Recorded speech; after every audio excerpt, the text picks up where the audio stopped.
औज़ुबिल्लाहि मिनश्शैतानिर्रजीम बिस्मिल्लाहिर्रहमानिर्रहीम। लाखों करोड़ों दुरूद व सलाम मेरे नबी हज़रत मोहम्मद सल्लल्लाहु अलैहि वसल्लम पर और आपकी आल पर। काश्तकार भाइयों, सबसे ज़्यादा पूछे जाने वाला सवाल इस वक्त पेस्ट के बाद, कपास काली होने के बाद ये है कि हमारी कपास रुक गई है। और मैंने भी जहाँ जाके देखा है, जिस कपास को देखा है, ऊपर तक उसके टिंडे ही हैं। अब ऊपर की जो बढ़ोतरी है वो नहीं हो रही। नाज़रीन, मैंने आपसे पहले भी एक दफ़ा कहा था, ये लंबे दौरानिए की फसल है कपास। तो इस कपास में फास्फोरस नाइट्रोजन जो है वक्फे से देना ज़रूरी है। अगर आपने ज़मीन की तैयारी में डाली थी तो फिर कम से कम 60 दिन के बाद आपको आधी बोरी DAP की तब भी डालनी चाहिए थी। अगर DAP नहीं डाल सकते तो उस वक्त MAP डाल लेनी थी। चले ये तो अब नाइट्रोफास वगैरह डालें कपास में जो रुकी हुई है, उसके साथ जो अजाफी चीज़ें हमने इस्तेमाल करनी है, जिनकी वजह से कपास की बढ़ोतरी होती है और वेजिटेटिव ग्रोथ होती है। उसके ऊपर सारे टिंडे लगते हैं, डोडियाँ लगती हैं, टिंडे बनते हैं, शेडिंग कम होती है। अगर हम इंसेक्टिसाइड रस चूसने वाले कीड़ों को कवर कर लें, कपास काली ना हो और कपास की ग्रोथ अच्छी हो जाए, तो ये कोई बात नहीं है कि अगेती कपास जो लगाए बंदा वो 60 से 70 मन कपास ना ले सके। इस वक्त मैं कपास का सैंपल लेके आपके पास आया हूँ और इसमें बनोले को मैंने चेक करने की कोशिश की है। तो अब ये एक सवाल मुझे किसी काश्तकार भाई ने पूछा था, क्या हम इसमें पोटाश डाल सकते हैं? तो ये बनोला है जी, इसके अंदर तेल होता है, खल भी बनती है इसकी, तेल भी होता है। तो इस बनोले में ये कपास का जो वज़न होता है उससे ज़्यादा वज़न इस बनोले का होता है।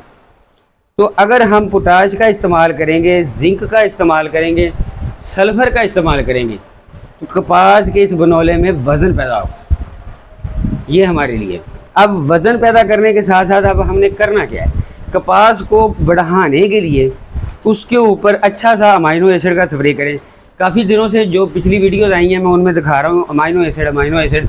ये देखें जी, ये मेरा खुद का आजमूदा है काफ़ी अर्से से। इसे मैं वैसे किसी ब्रांड की तशहीर नहीं कर रहा, लेकिन अच्छी चीज़ है तो मैं आपको बता रहा हूँ। ये अमाइनो एसिड है, इसकी स्प्रे करें।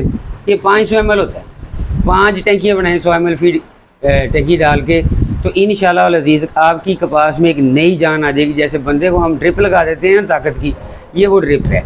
उसके बाद रिपीट में अगर आप ये इस्तेमाल कर लें, ये 886 NPK है, इसे रिपीट में इस्तेमाल करें।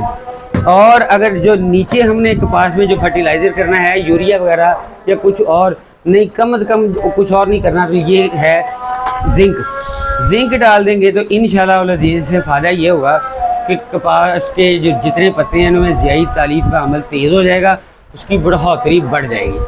अगर कपास में आपने कुछ और नहीं डाला हुआ तो ज़मीन में मौजूद पहले से चीज़ों को अगर आपने कंज्यूम करना है तो ये सल्फ़र बड़ी है, ये डालें। इस तरह की चीज़ें इस्तेमाल करने का बहुत फ़ायदा होता है। ये ऐसे ही नहीं बनी हुई, ये अच्छी चीज़ें हैं। इसमें amino acid, NPK, zinc, potash, humic acid इस्तेमाल करने से हमारी फसल को फ़ायदा होता है। और ये फ़ायदा हमें कपास में बढ़ोतरी के साथ टिंडों की मदद में मिलता है। अब जो टिंडे हैं वो ऊपर तक आ गए हैं, इसका मतलब ये कि यहाँ ग्रोथ रुक चुकी है। अब एक तो कपास चुनाई करवानी है आपने जो खिल चुकी है, दूसरा आपने जो इसे फर्टिलाइज़र करना है उसमें आप जिंक, ह्यूमिक एसिड या इस तरह की कोई और चीज़ जो बूस्ट करती है, मैग्नीशियम सल्फेट है, उन्हें आप डाल दें। और स्प्रे की मद में जो भी आपने स्प्रे करना है उसमें आप ये अमाइनो एसिड को पहली दफ़ा इस्तेमाल करें। 15 दिन के वक्फे के बाद उसमें NPK इस्तेमाल करें। उसके 15 दिन के बाद आप जिब्रालिक एसिड इस्तेमाल करें। इंशाल्लाह अज़ीज़ कपास आपकी भागती ऊपर को आएगी और फ्रूटिंग के साथ बेतहाशा डोडियाँ लगेंगी और इंशाल्लाह वो सारे के सारे टिंडे बनेंगे और चुनाई की जाएगी। ये कपास चलाने का एक छोटा सा फार्मूला है मेरे पास और इसके ऊपर मैं 15 साल से काम कर रहा हूँ। अल्लाह ताला आपको और मुझे लोगों के लिए आसानियाँ तकसीम करने का शरफ़ अता फरमाए। जज़ाकल्लाह।